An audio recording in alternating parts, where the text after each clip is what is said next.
Akabo Waakatu.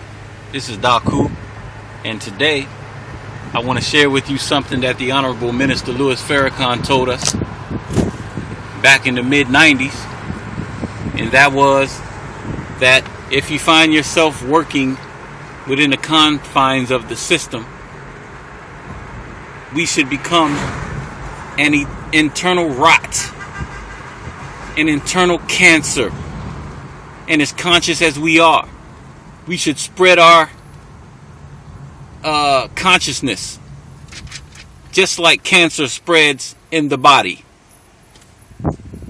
So I know many times those of us that are conscious, we look at those that have jobs and we consider them to be automatically house Negroes, house niggas, and Uncle Toms. But such is not the case. I remember I had a foster sister, and she didn't know her parents. Her and her brother had been in the system for a long time, and she decided when she grew up that she would get into social work. And so she did that. She grew up, she became a social worker, and she works to help keep children off the street, to help protect the children. We need as much protection as we can get. And so I have respect for her.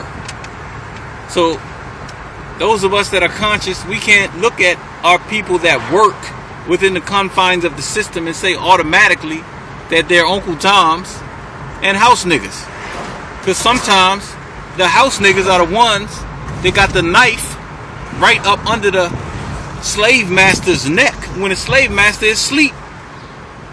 It's the house nigga that's closest to the slave master. It's the house nigga that is in a position to take the slave master's head off if necessary.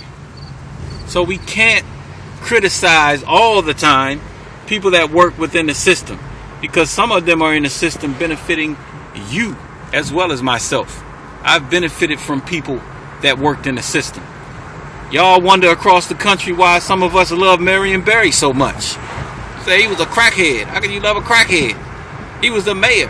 He misrepresented black people to white people. If you knew how many black people Marion Barry served and protected in the District of Columbia, in Washington, D.C., then you would shut the hell up. Marion Barry aided more black people than many of the conscious community combined. But y'all don't know about that. Y'all only see the news and them sucking on that glass pipe. But guess what? He still benefited many people. So even if you find yourself suffering, even if you find yourself in the snares of crack cocaine and weed and dope and alcohol and prostitution and whatever else is out there, you can still benefit your people. You just have to find a way to do it. I'm not one of these Negroes that's going to say, well, you can't be in the movement because you drink. You can't be in the movement because you smoke weed. One of the reasons why we came up with Black Liberation Without Boundaries is because too many black organizations got all these stipulations and criteria for you to join the movement. We only have one criteria, and that's anyone who's looking to tear the system of racism, white supremacy down can join. If you don't have such an organization, then get the hell out the way and let the rest of us smash this cracker. This has been Daku Akabo Waakatu.